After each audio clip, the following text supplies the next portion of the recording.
Hello everyone. Hello. Welcome to Food Connect and the Food Connect shed. Has anyone here, are they from farming backgrounds or worked on a farm or anything like that? No? Okay, cool. So we're going to talk today about small scale farming in the suburbs of Brisbane. We are Neighbourhood farm. We started approximately 2 years ago, starting our small scale market garden in the suburbs of Brisbane. Yeah, about 15 minutes away from here, so not very far. Really close, yeah. Yeah. So that's us. That's him, that's me. So basically who we are. My name is Matt. I grew up in a place called Lamington, which is about 2 hours south of Brisbane. It's a World Heritage National Park, so you can still drink the water out of the creek there. It's a really beautiful environment. We had a small hobby farm there, so cattle, gardens, fruit trees, things like that. And so I've always been interested in farming and things. I then went to university and studied environmental science. So I'm really conscious about how we look after the environment and basically interested in how the environment and farming link together, basically. Like how can we work together and make the environment better through farming. Yeah, and my name is Micah. I'm 22 years old and I grew up in a small town in Western Australia, in a beautiful spot, really low population, small town, lots of farms around. My dad worked on a farm and we had a huge veggie garden when I was growing up, so I just loved gardening, loved veggies, and I moved to Brisbane about 7 years ago and kind of got to the city and was a bit shocked because I'd lost my paradise. So then, I started gardening here. We found some land and sort of things have taken off from there. So Micah and I met probably about 2 years ago when we started the farm. We were both at a market. Micah was selling at that market and I was looking for a market to sell my produce. We hit it off straight away, so we decided to work together and start our own farm here at Oxley. Neighbourhood farm. Neighbourhood farm.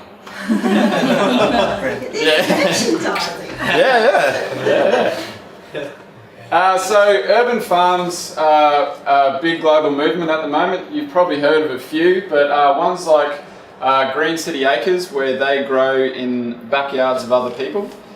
We also have Brooklyn Grange, which I think is this one here. They grow on top of buildings in around New York and things like that. So they've actually got almost 2.5 acres of growing space on top of buildings. The other one in Australia is called Pocket City Farm. So they grow on an old lawn bowls. Have you guys seen lawn bowls? It's like where people roll the ball down the laneway, kind of like bowling, I guess, but outside.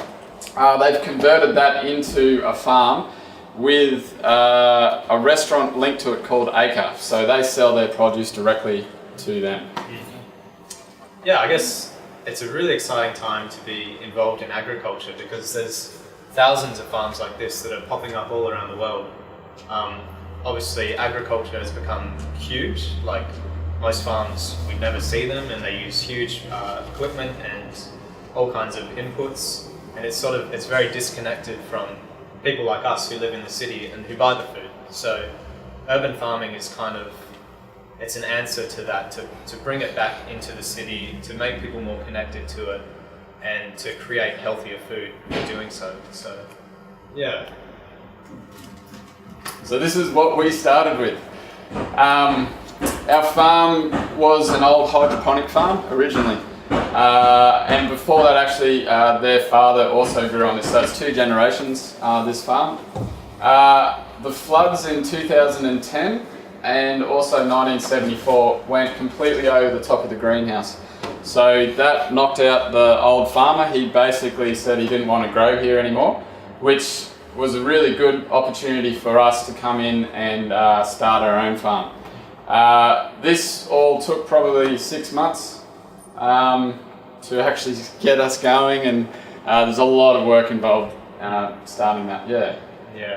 Yeah. A lot of work. Still hurts today. Yeah. Okay.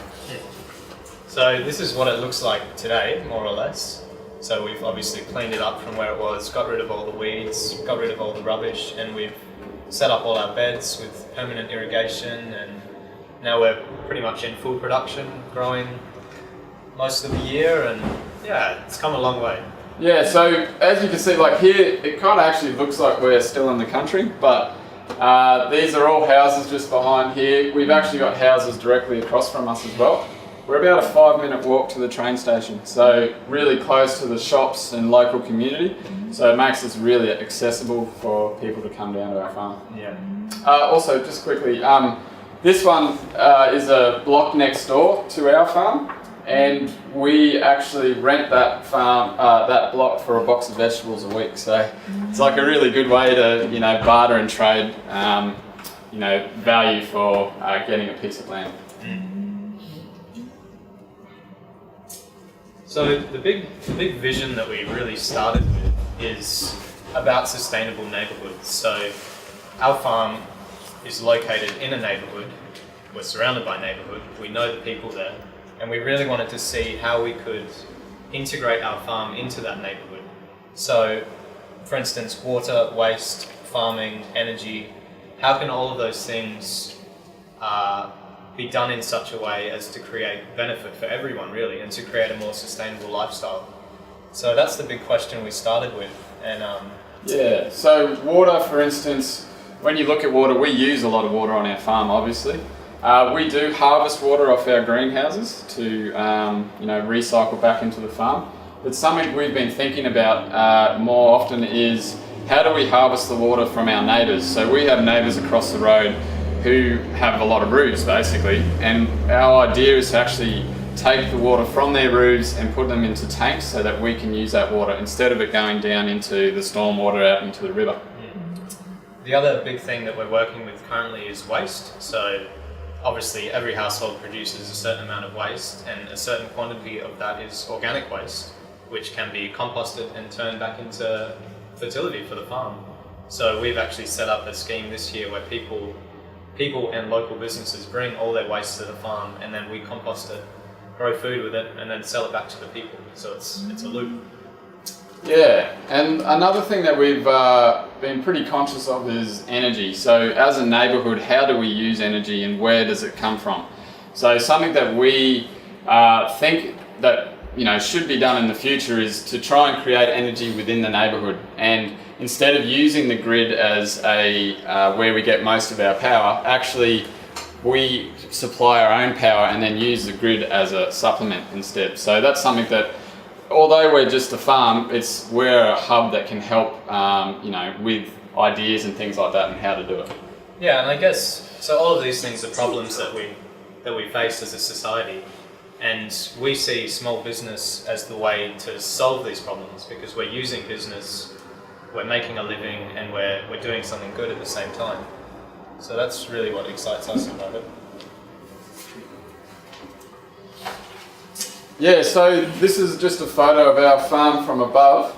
So it's a little bit different now. This is a bit of an older photo. So that's our farm and that's our neighbour's farm block there. And these are the 45 households that are directly across from us. Some of the interesting things we did, this was actually for the last uni students that came last time. We decided to get a bit more of an understanding. There's lots of stats on neighbourhoods and things like that in Brisbane. So we got some of the stats about our neighbourhood and specifically the 45 houses across from us. Yeah, so these 45 households use 40,000 litres of water a day. They purchase $300,000 of food every year. They produce 20,000 kilograms of household waste annually, and they're using about 500,000 kilowatt hours of energy. So they're pretty huge numbers, but we really think our farm, given its size, can really integrate with those things and help bring them down and make them more sustainable. So.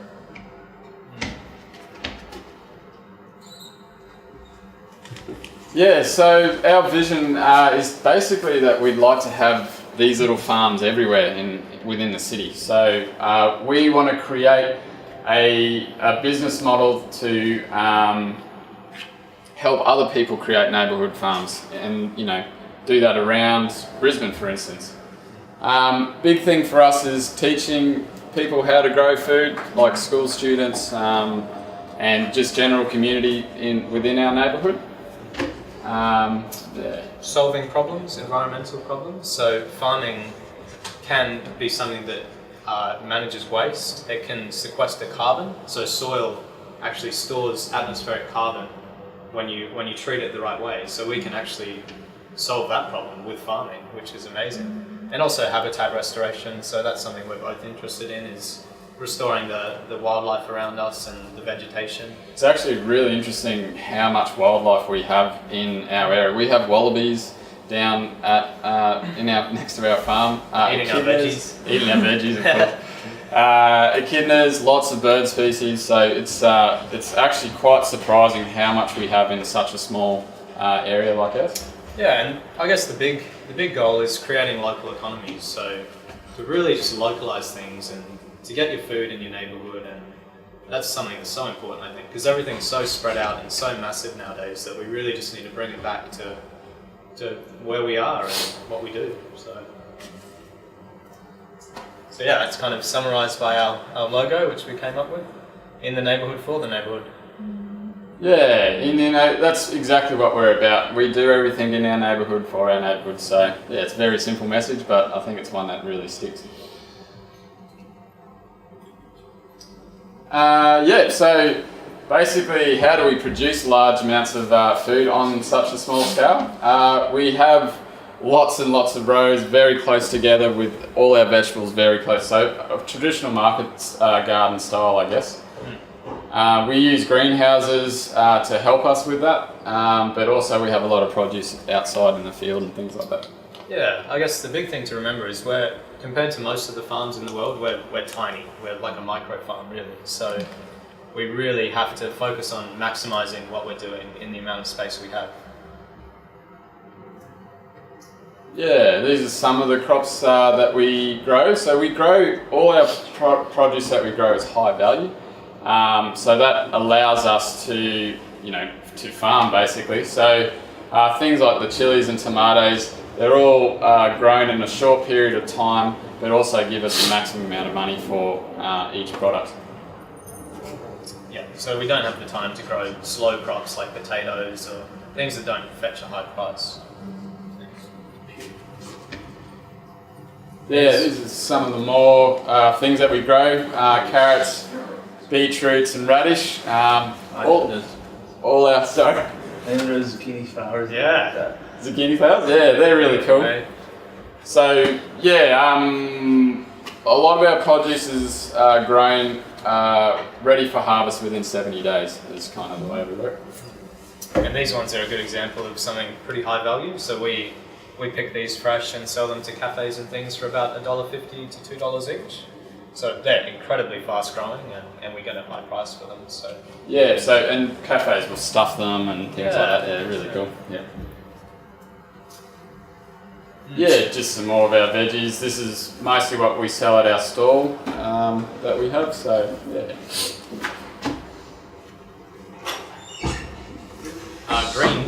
Greens are a big one for us. So greens are a perfect example of high value, high turnover crop. So we can grow a huge amount of greens in a very small space and get a good price for them. So this here is baby spinach, which is incredibly popular for us. We always sell out and we love growing it.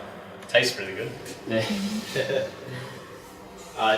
Some more examples of the greens, how we pack them all in. Yeah, so we have like things like kale and pak choi, rocket, more lettuce and actual head lettuce up there as well.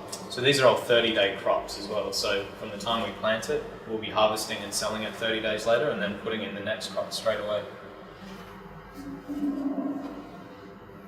Yeah, tools. Because we're such a small scale, we have to use tools that are specific for our area. A lot of our tools are either battery run, like with a battery operated drill, or hand tools. So we use very simple hand tools, Jang cedar, which is from Korea actually, and things like that that help us produce lots of food really quickly. We use permanent beds, so we always walk in these pathways and we never step on the beds. We also concentrate all the fertility in these areas, and that stays like that. So. Greenhouses, they're used for climate control basically, to stop big rainfall events, and they just help us grow our things like tomatoes. We can trellis, and they're really good for growing lettuce and things like that. Soil health is a huge one for us because we're growing organically, we're using organic practices, so we really have to focus on having the healthiest soil possible. So we do that by composting, worm farms, and a whole lot of different techniques of just caring for the soil. So. Yeah, and basically all our practices are organic. We're not certified, but that's because we are so local that people can come and see what we do. So we don't hide anything. You can walk around our farm and integrate with what we're doing, ask us questions, anything like that. Yep, the farm is designed to be as efficient as possible. So we also like to use like a lean philosophy. We don't have tools laying around that we never use. We don't have junk laying around that just gets in the way. So everything sort of flows, and it's a good workspace because it is efficient. So.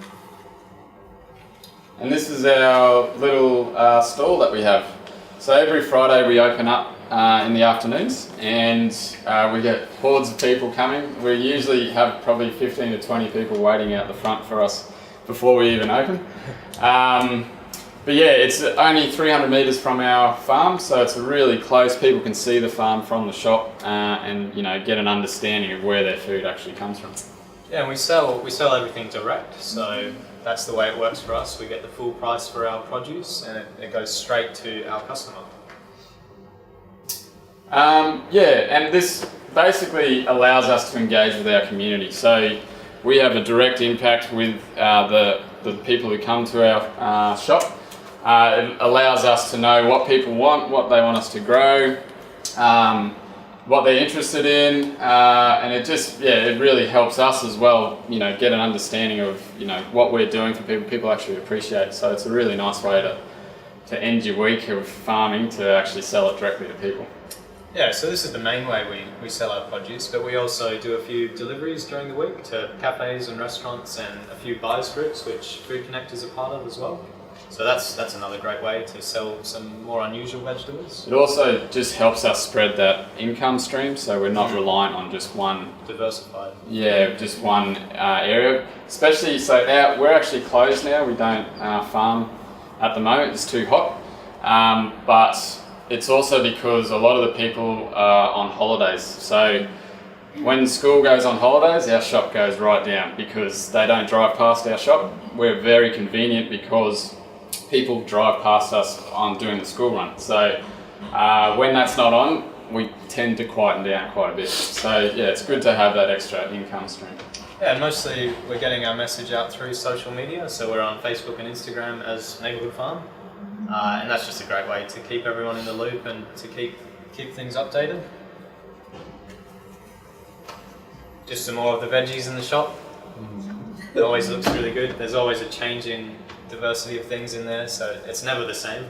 And this was Micah built this with Russell, the owner. It's made out of the offcuts of timber when they cut a log. It's the outside bits of a log, so yeah, it's really kind of rustic. Yeah, it looks good. And actually some of this produce is from Food Connect as well, so things we can't grow like avocados, potatoes, the capsicums, we buy those in from Food Connect just so we have more of an offering to the people that come.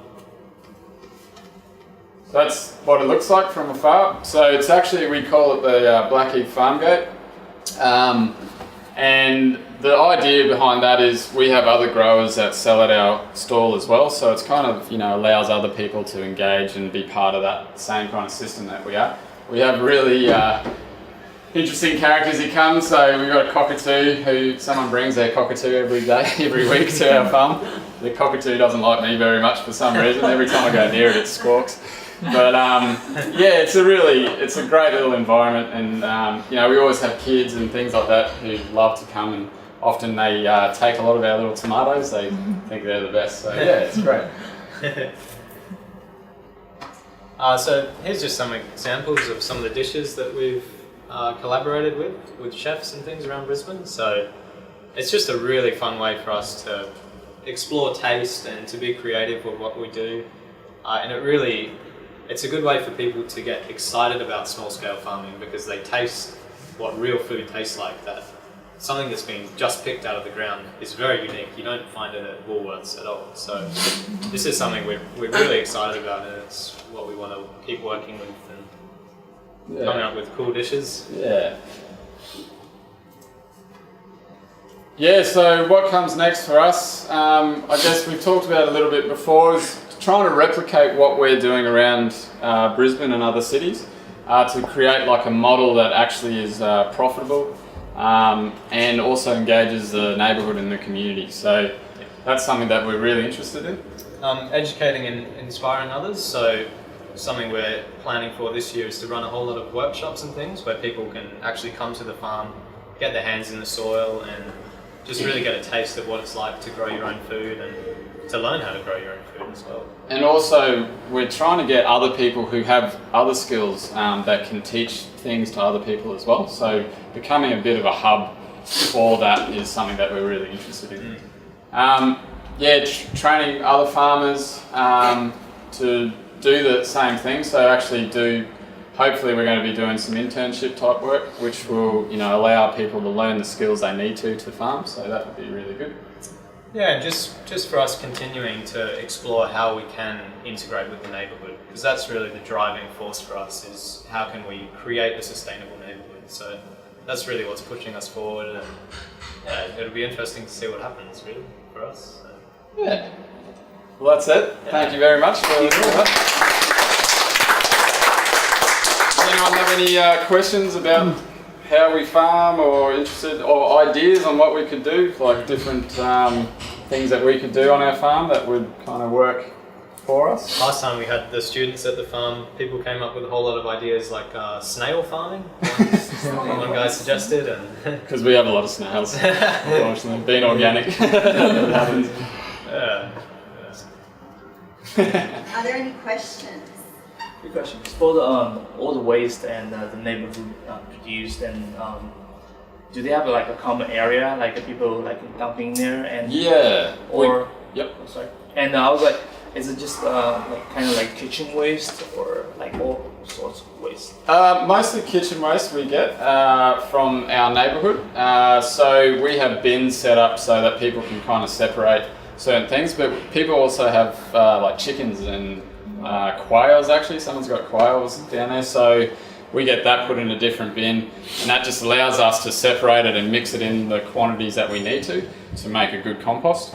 But we also get from cafes. So actually, one thing we didn't mention was, since we've been there and talking about local businesses, another business has started by supplying us with coffee waste and cafe waste in our local area in Oxley, and they charge the businesses to take that waste away, and they give it to us, and then we turn it into compost. So it's like another way that people have integrated into that. Yes. How different weather conditions affect your farming? It's pretty tough, especially in Brisbane. So we start planting again around now, and we start harvesting in March, and then we shut down just before Christmas. So, but the weather is always a challenge. Obviously, it gets extremely humid and hot here. So, and there's heavy storms, heavy rainfall. We get flooding there. Which weather is more suitable for you, like it's winter or summer? Winter is our peak, so we grow the most in winter. Yeah, it's the easiest time of year. Can't wait for winter. Who's the business doing the compost? They got the cafe? Oh, they've just started. So yeah, they actually are demolition. They're a demolition crew, and his wife decided that she was getting really upset about seeing all this stuff going to the bins, coffee waste and things. Yeah. So we told her about loop growers and things like that. Mallow, yeah. And so they were like, oh, okay. And they just wanted to do something similar, and yeah, so they've started doing their own, which is really cool. Yeah. I don't think they've had it called it anything yet, but yeah, they've just probably last 4 months. Yeah. Any other questions? So you guys normally when you're doing the weekly sales, it's like normally like sold out or like definitely Every week, man. It's crazy. We wish we could grow 3 times as much as we can. We're getting better. You know, there's been a lot of learning ourselves in how to grow in Brisbane, so So the demand is definitely like bigger. Than oh the man, supply. demand is just crazy, and I just wish we could grow like 10 multiple acres. ones. Yeah, it'd be so cool. Yeah, so it's really good for us. We usually sell most of our stuff within 2 hours. Yeah, so it's pretty good. It's cheaper than the Woolies in the coast. No, we're probably at about the same price. Okay. Maybe a little bit more for some things. Things that are a bit harder for us to grow, we'll charge a bit more. Okay. But we're actually not too much more than Woolies and Coles. And actually, we've had a lot of people come to us and say you should raise your prices because you know it's kind of we sell out very quickly. So yeah, we're thinking about it. It's just hard to feel guilty selling things for more, but it also helps us, you know, to grow better food and more food. So yeah. Sorry. I have noticed you only got 50 houses around nearby the farm. Have you guys ever considered about to set up a business in the city? Because the city got a huge population. Oh, sorry, we are in the city. Hey, you guys are. Yeah, just the reason we chose those 45 houses is because they're directly across from us. The main neighbourhood is probably 100 metres away from our farm anyway. So there's, how is it, 8,000? Yeah, so we're in Oxley, and there's 8,000 households or Households. people in Oxley. Households, I think. Yeah, so we just chose the ones nearest us in a certain radius. It's just to kind of get our head around how much we need to grow. And you know, 45 households, it's amazing how much they eat, yeah. So, no, it's really cool. Yeah. Anyone else? Could you guys maybe talk, oh sorry. I was wondering if you could talk a little bit more about how you work with Robert and Food Connect and what you know, what you supply, what they supply, and how that operates. I guess the main ways is, as we said before, we purchasing in produce from Food Connect for ourselves for things that we just can't grow, like potatoes and that kind of stuff, which is awesome because you know it's all locally sourced and organic. Also, when we have excess and things like that, we will sell it here to Food Connect, and then Food Connect will sell it most likely to the buyers groups and go through that way. So yeah, it's a really good way for us to also have another backup, I guess, on how we you know spread our produce around. Yeah. You had a question? Like vegan, organic, how do you protect veggies from snails?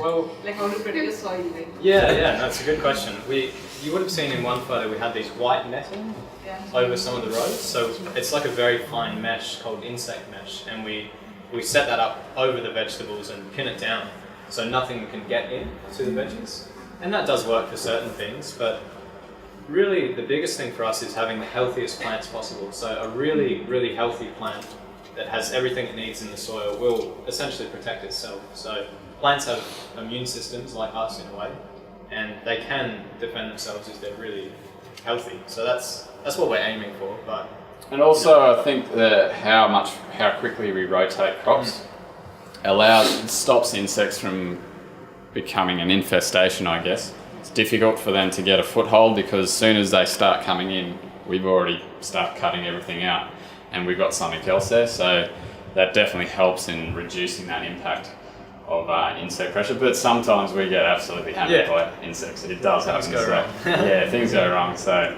but being small scale, we can manage it very quickly. So if we see something, we can take it out and get it off the farm if we need to, or you know, compost it or something like that. So yeah.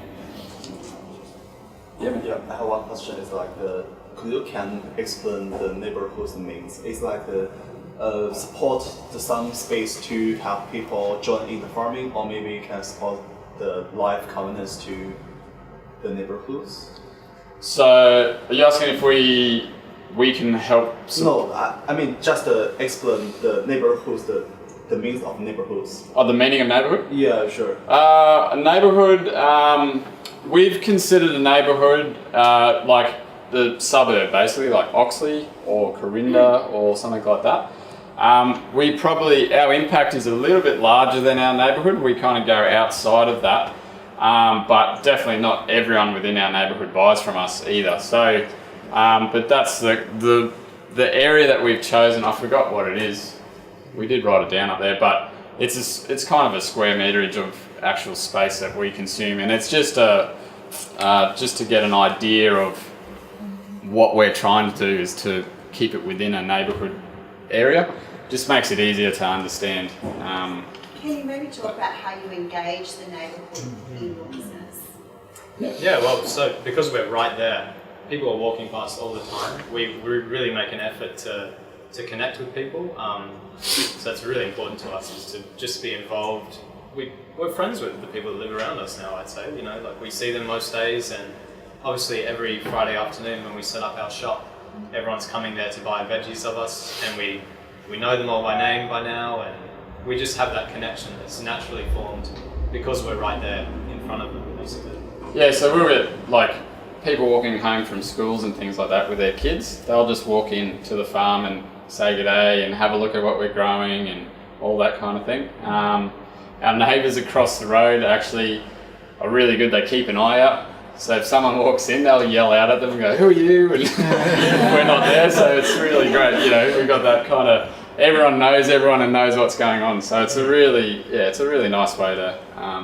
Another good thing that we can do is have like lunches and things on the farm. So you can just invite everyone in the neighbourhood to come down for morning tea or just to catch up, and that's something that's really fun as well. So. And the other thing that's been really good for us is having volunteers as well. So we have a lot of volunteers who put their time in, like hours a week, to grow veggies and just learn at what we're actually doing. So that's been great, teaching people and how to do things like that. And how do you get them to give you their waste and things? Does that happen? Yeah, so we just did like a simple letterbox drop. So we made up a flyer and brought that around to those 45 households, and then Just they. a matter where you are. Yeah, you can probably go in a little bit. Right? Yeah, that works really well. So. A bit further up here. Oh no, here, sorry. Oh yeah, that's us. Yeah. This little bend on the river, that's exactly where we are. Can you flick it on the satellite? Yeah, okay. So if you look up, you can see South Brisbane and Fortitude Valley. So you know QT's in there somewhere. and yeah, and then so we're out in the western suburbs here. a little. Yeah, right there.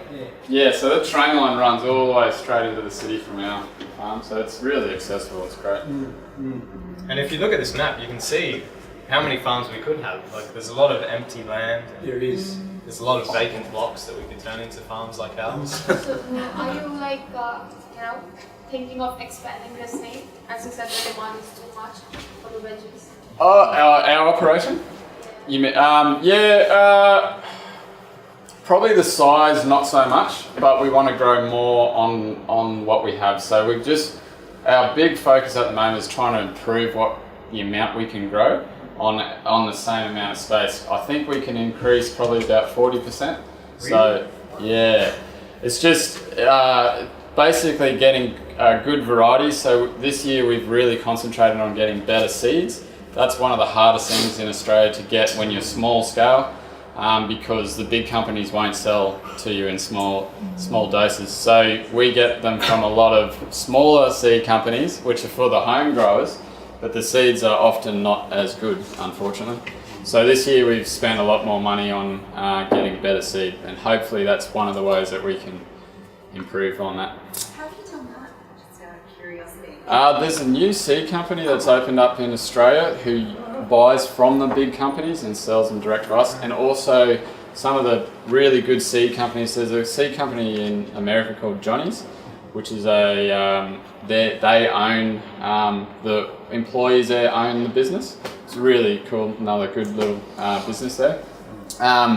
And their seed quality is amazing, so they've started to buy from them as well, and it's a bit easier because there's a lot of government regulations in getting seed from overseas. It's very difficult to get things like tomatoes and stuff like that, especially for small growers. So yeah, that's one of the ways. But we actually, Rick's Farm, which is a really big seed company, we've got a local rep in Rockley, and he's just really interested in what we're doing. And he says, you're the youngest farmers that I see, and I really want to support you. So he just gives us samples all the time, and they're really good quality. You know, they're hybrid varieties, but very high quality. So that's another way that we've been working in that. Any last questions, guys? Yeah. Last one. No, that's good, man. I was wondering, because the neighborhood across the street is only like 40, 50 houses. Yeah. And for the product, like the veggies and food you guys produce, is that enough to cover people use like weekly? Is it possible? It probably, for those 40, I think we get at our store maybe up to 100 visitors come to our store on a day. So, you know, obviously we don't supply everything for them, but we do supply a wide variety of vegetables. So for some families it is the total amount. So we have a few families who get about $150 worth of veggies from us, and that would supply their family for the week, definitely. Yeah, I was like thinking, so a lot like ads, because people are craving for like fresh food, like veggies right now, and for neighborhood, like still like even across the street or a little bit further, and you can't compare, like all of us were kind of lazy sometimes, so you don't really want to go, and like a lot of times I was like, it's like I saw on the kind of like membership, like every half week or weekly Just deliver to them. deliver to them. Yeah. Kind of membership, so they'll be like loyal customers. Yeah. Yeah, we have definitely thought about that. So the systems are called like a CSA or something, so they buy a box every week, and it's difficult for us because we're so small scale to produce everything that they would need. But there is some ideas that some people have been doing like a green CSA, so things like your lettuce and smaller veggies that they could get every week. Because yeah, when it is that fresh, you can taste the difference, and it lasts a lot longer. I guess that kind of hurts us a little bit sometimes. Like people go, "Oh, your lettuce, I'm not buying it this week because it's lasted 2 weeks." So, you know, that kind of we're like, "Oh, damn, I should put it in the fridge a week early." But it's okay, you know. It's great to hear that you know they can hold that veggies for that long. Yeah. So But yeah, it's a good idea.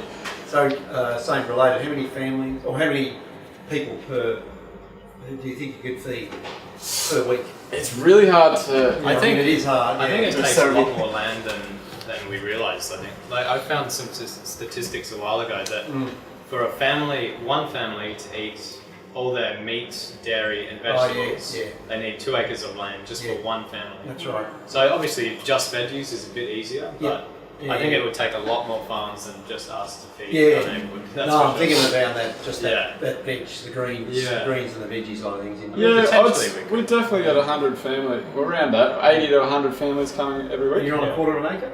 Half acre of growing space, about an acre of land. Yeah. Yeah, half an acre. Oh, yeah. Because in the early days, because that 2 acre it's out of John Seymour's stuff. Yeah. Whereas in the US they have the genuine just veggie CSAs. Veggie CSAs. Yeah. So I think that the best is about 300 families per acre. Yeah. And they were top gun farmers. Yeah. But anyone could do 15 families an acre. Oh yeah. Which was about an average. So, Yep. So you're well above average. Yeah, I think we produce quite a lot. Yeah, we're getting there anyway. Yeah. No, it's a real science, the whole getting that real efficiency out of that small space. Yeah. But it is a lot of fun because you're just looking at one area. Yeah, that's great. Yeah. Well, thank you both. No worries. Thank you very much. Yeah, thank you.